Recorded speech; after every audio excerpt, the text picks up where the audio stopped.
Hey, what's going on, guys? Brandon here with Texas Plinking, and some of the OGs recognize that title series. Hard to call it a series when I haven't done it in a while, but talk about a video game, guns in real life. And an up-and-coming game is Battlefield 6. I haven't played any video games, in full transparency, in a very, very long time. But real quick, before we get to the subject matter of this video, I will say this. I promise not to get on any hot button topics here, but I will say this just to kind of vouch for earlier versions of Brandon. Video games. A lot of times when I make a video like this, referencing video game guns, or even movie scenes or whatever, some of the people who are in this kind of world of guns, whether it's for hunting, self-protection, fun, all of them combined, some people see the video game references and go, oh, that's immature. Real quick vouch for, like I said, the younger version of myself. I will be honest, I am into guns for all the right reasons. It's just a constitutional right, and so gotta love it. But of course, for me, I will say, it started in a more immature way. When I was young and growing up, it was certain movie scenes that like really appealed to me, and it was always a gun scene. A lot of times those video games, it didn't make me a more violent person, it made me a more curious person about that particular gun, and I like to know about the history of it. And the only avenue I had as a kid is getting the airsoft version of that gun, which I did and I collected. So again, without getting too far into anything controversial, I hear a lot of people say, oh, video games, immature, this, that, the other, video games cause violence, all this kind of stuff. I don't agree with any of that. I think it's, I think if you have the time, it's a nice pastime. I know with me, it started early on. I was playing Halo, went to Call of Duty, then Battlefield, back to Call of Duty. And like I said, I haven't played any video game in a long time, but it definitely got my curiosity for guns really spiked, gun to airsoft. Then when I turned 19, I got my first gun, and I'll be honest, I don't know if I would have really picked up this channel and got it to the point it is now to being my full-time living if the curiosity of guns didn't start with video games and movies. As immature as that may sound, that's kind of full circle, because early on in the channel, I made videos like Fortnite guns in real life, PUBG guns in real life, Call of Duty, all that kind of stuff. I don't know if I've done a Battlefield one yet, but I think later this month, it's October, I think on the 10th or 11th, something like that, Battlefield 6 comes out. Unfortunately, I'm so tuned out from video games, but I thought it would be kind of fun to do a full circle thing. I took a quick glance of some of the guns I think are in the game. Hopefully it's confirmed. And I realized I could represent quite a few of them. That being said, I can't represent all of them. And some of the ones we're just going to have to use our imagination. Maybe they're not identical. I think they look kind of similar. Maybe they're a slightly different caliber, all that kind of stuff. And I won't pretend to know it off the top of my head. So I will reference the cheat sheet. P18. To you and me, that is the Sig Sauer M18. This is a P320 variant, and this is a shorter one, tan, all that good stuff. Like I said, some of the guns are going to have to use some imagination. This one's pretty right on the money. Optic cut, but just going to use some iron sights. 9mm, all that good stuff. Let's go ahead and 50-50 maybe, some on steel, some just into the dirt so you guys can hear what it sounds like as best I can with that mic anyway. But let's go ahead and pop a couple onto this target here.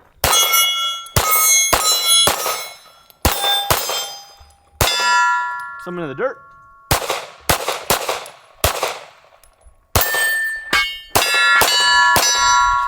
M45A1. 1911 variant for sure, just reading that, probably a Colt. Springfield Armory, TRP, and this Coyote Brown, freaking awesome. And chambered in a good old 45 ACP, got a little extended mag on there. Funny, going from a 9 to a 45. It feels like it does recoil more, but it's not that bad considering the whole gun is just heavier. So as confident to shoot, but much bigger pill going down there for sure.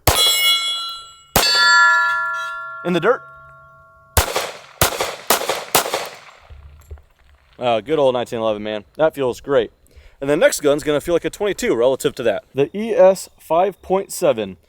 I think the imagination's going to have to start now. I don't know what the heck an ES 5.7 is. It's a made-up gun for licensing reasons. This is an M&P from Smith & Wesson 5.7, chambered in that 5.7 by 28. Very pointy. You know this from the P90. Spoiler, we may have one of those. Anyway, I don't know how many I loaded up in there, but very fun, very fast round, low recoiling. Let's go ahead and just shoot it.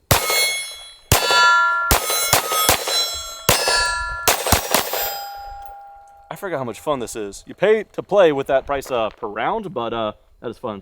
In the dirt. Next gun is called the M44. It's a revolver. It looks cool, modern, menacing. From what I remember, 44 means 44 Magnum. At least I hope I'm right. Any specifics on it? Not too sure, but I do know I have this thing. This is a Smith & Wesson Stealth Hunter 44. So you know that's 44 Magnum. I figured I'd show the loading process on this. It's quite cool. Same on all revolvers, really, but let's go ahead and just do, I don't know, 4 of 44, call it good. And it rotates counterclockwise, so try to remember that and not flinch here. There we go. With revolvers like this, it's double action or single action, meaning the first pull, we'll put it in the dirt right here, just for some sound. When I pull the trigger, it's kind of a heavier trigger, harder to be precise with it. But this is a performance center Smith & Wesson, and so as for a double action trigger, that's actually very nice. To be a little bit more precise, you could go ahead and cock the hammer back, and that way the trigger is quite light, does not take much. Yeah, way easier to be accurate with that. Let's try another one, double action. Yeah, that's actually like one of the nicest double action triggers I've got. And go pull the hammer back, and let's go ahead and try to place one on that last circle on the right. And totally missed completely. All right, that's the pistols. All right, moving on to what the game calls assault rifles, the SOR-556 MK2, 556 Mark II. That's a bunch of whatever. That's a FN Scar 16S. I've got one here. I have a SBR.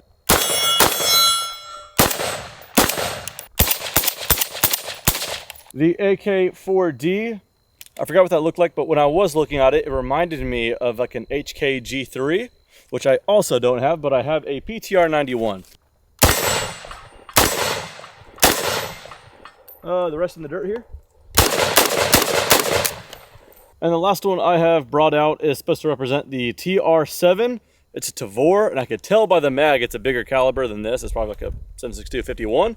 I don't have that. I just got a Tavor in 5.56. All right, moving on over to the carbines. First one is an M4A1. That moniker can resemble a lot of AR-15s, or vice versa, really. And that's what this is, a Palmostate PA-15, AR-15.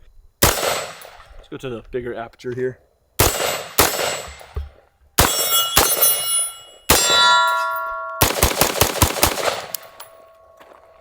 Dang, something about that felt kind of nostalgic. I haven't shot a No Thrills good old iron-sighted AR-15. SG553R. Yeah, I don't know all the ins and outs about it. Looking at it, some kind of variant of something from SIG, old SIG anyway. I'm just running a SIG 5.56 SWAT SBR. Very, very cool rifle. So if it's wrong, at least we get to see this thing because I haven't brought it out in a while. I forgot how good that feels. That's real nice.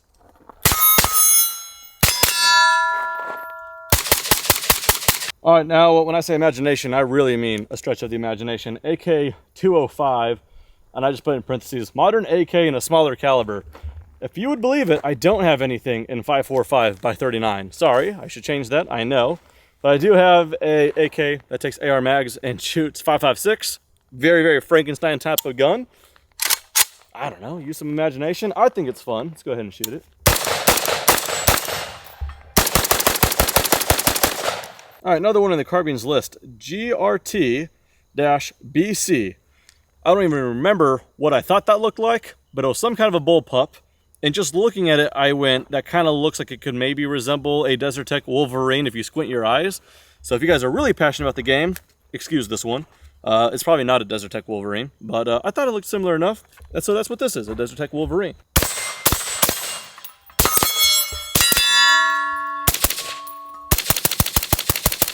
Very nice. And so that should do it from what I brought in the carbines list. Real quickly though, you guys might be surprised to know I don't actually own a SIG Spear.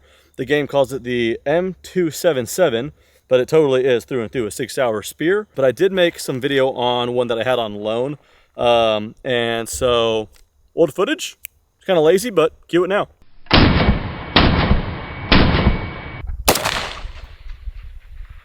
All right. 3 950s in a row. Make it 4.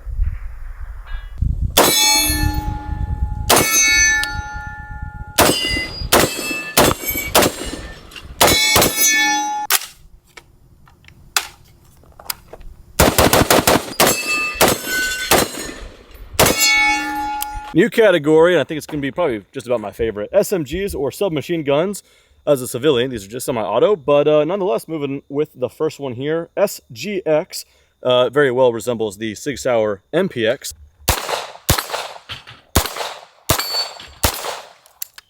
For those who care, this is the Energetic Arms Sonus 9mm on a tri-lug.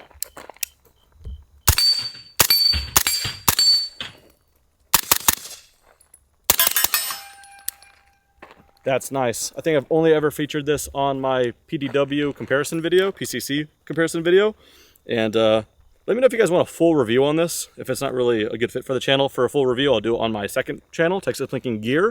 But I like this thing enough to where I kind of want to just dive into it a little deeper. Still going on SMG is the USG-90. It's a P90, or for civilians, it's the PS90. I SBR'd mine. Pretty darn cool. Same round as that one Smith & Wesson, or the 5.7 by 28. That's what we got here.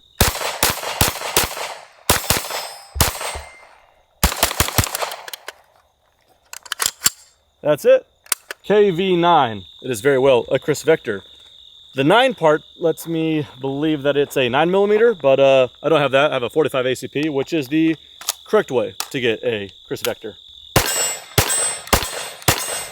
What a bizarre gun.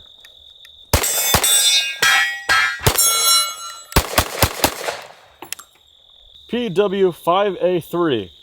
It's a weird way to say MP5.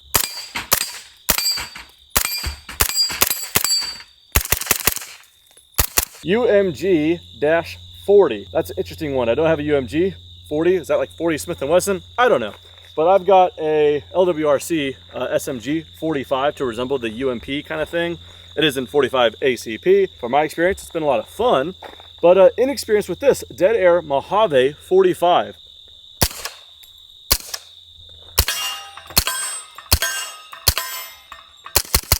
SCW10 leads me to think that whatever it is, it's a 10mm, and it looks very, very BNT. And I have a BNT, but it's APC 9K, 9mm.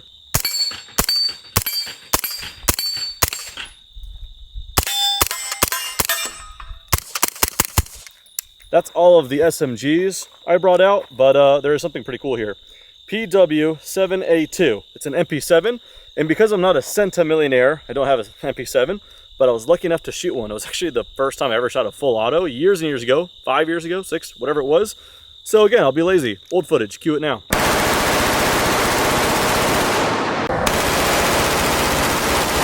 DMRs, I can only kind of represent two. M39 EMR, I think it's like a Mark 14.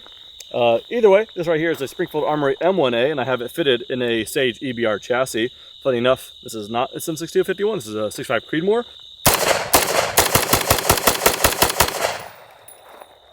Can't say I've done that before with this gun. Sorry, 6.5 barrel. SUDM, probably some kind of Dragunov, but I have the poor man's version. This is a Romanian PSL, chambered in 7.62 by 54R. It's a very, very mean cartridge, and that is why, once again, we're gonna go ahead and just put that into the dirt.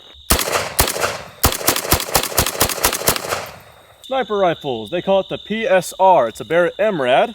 I don't know what caliber they have it in. They are a multi-caliber design. Mine is in 338 Lapua. We've got a suppressor on the end of it. Hopefully it resembles something from the video game. Let's go ahead and just dump 5 rounds of 338 Lapua at its effective range, which is about like 20 yards.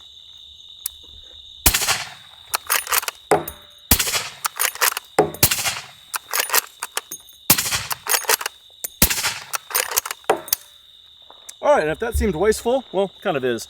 But we could also just go back to old footage of me using this thing out to a mile even with great success. 1,000 yards is cakewalk. I recently had someone shoot my 1 MOA at 1,000 yards challenge with the same rifle, suppressed 338 Lapua Barrett MRAD, with really good success as well. So we could pull some old footage. That's real quiet. Okay, I think that was a little right.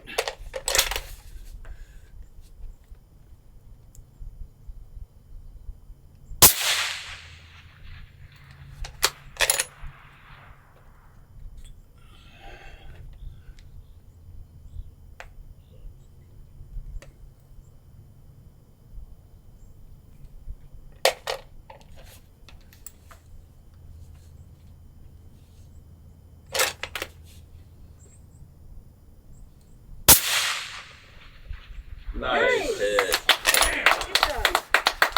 That's it pretty good, man. Good stuff.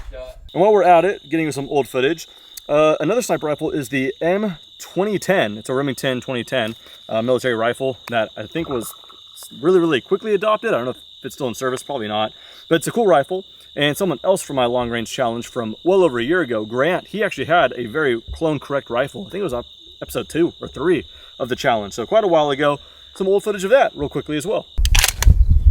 All right.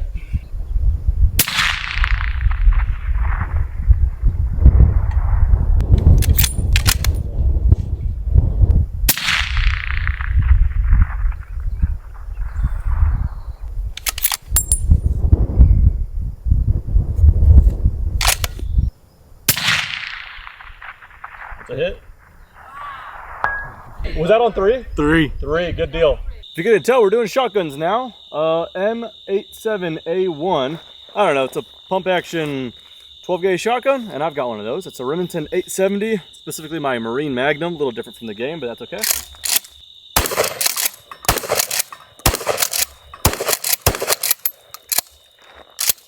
Ooh, I just remembered I have not shot a pump action shotgun in quite a while. M1014, M1014, I don't know what the nomenclature is, but either way. Benellium 4, hopefully it's close enough. This thing really only cycles with double-aught bucks, so pretty punny. Hope you guys enjoy.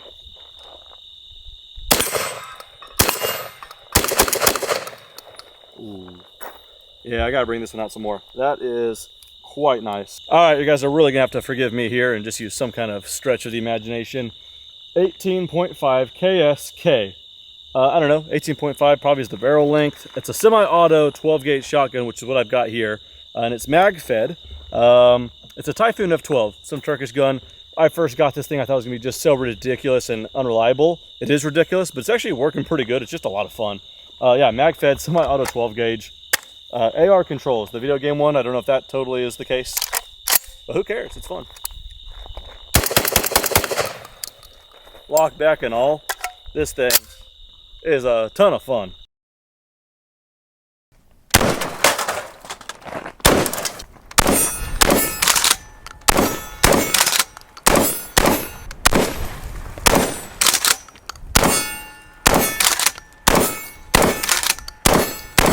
Looking at my list, I try to make it to where if I have them, great. If I have something close, great. If I have old footage, then that's something. But of course, there's gonna be some crazy things. Unfortunately, don't have any belt-fed machine guns. That would be awesome. 2 things I do have at home that I could see that the video game has just based off the game's trailer. I do have an RPG-7 and an AT-4 rocket launcher. FBI, ATF, and even YouTube, before you guys go crazy. They are demilitarized. They are legal to own. They don't work. That's the lame part about it. But if you guys want to kind of get a quick walkthrough, cut to some footage at home and I'll talk about them. All right, so real quickly, looking at my wall decor here, this is a real RPG-7, dated with 1972. But I actually bought this at a Swift store in Boerne, Texas, funny enough. Very, very cool to have on the wall nonetheless, though. No replica, like I said, it's a real deal. In fact, for some reason or another, it's still pretty dirty. So I don't know, it's definitely been used at some point. But yeah, it's got a dummy round right here. He even has a little thing that says something about training. But very cool, little flip up sight. Also has a Russian optic on it. I think those are fairly rare, but very cool. I'll show you what that looks like looking through it. But yeah, pretty darn cool. Go ahead and cock the camera back here. It's got a little push safety like a shotgun, red for fire, and you can even dry fire it. Of course, you gotta put on fire. There it goes. But yeah, it's been demilitarized. It cannot be loaded, cannot be shot anymore. And then the AT-4, this is pretty darn cool. Totally legal to own for one main reason, and that is once it gets shot, it can no longer be shot again. It is not a reloadable thing like the RPG-7.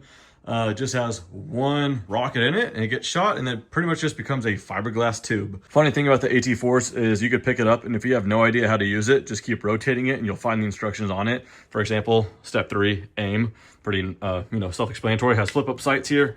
That was a little stiff. There it goes. Front one, rear one. Also have these foldable things so you could rest it on your shoulder and then grip it, whatever. I don't know, maybe you could pressurize it with CO2 and turn it into a t-shirt launcher. That'd be kind of a cool thing to do. But anyway, very, very cool thing to display nonetheless. Figured I'd show them even though they don't shoot in real life, but thought they were pretty cool. Other than that, just not a whole lot, kind of honorable mentions. I saw someone's gameplay from like the beta gameplay that there's like thermals in there, and I've showcased a lot of thermal, especially recently. DNT Hydra is a pretty cool one that I've showcased. It's a dedicated thermal scope as well as a clip-on. Little segue on it. I'll probably put some B-roll from footage I've had before with the DNT Hydras, but I saw thermal in the game. I figured I'd kind of showcase that in real life a little bit. Again, like I said, more so kind of if you want more information, check out the videos I've made on them because I've been doing a lot of thermal stuff lately. But that is about it. No, I don't have it all, but I have a decent amount if I do say so myself. Pretty fun video, not too serious, so please don't take it too seriously. If you guys don't care about video games at all, hopefully it's a fun little show and tell. If you guys like the video games, hopefully it was close enough. But that does it. Thanks so much for watching. See you guys next time.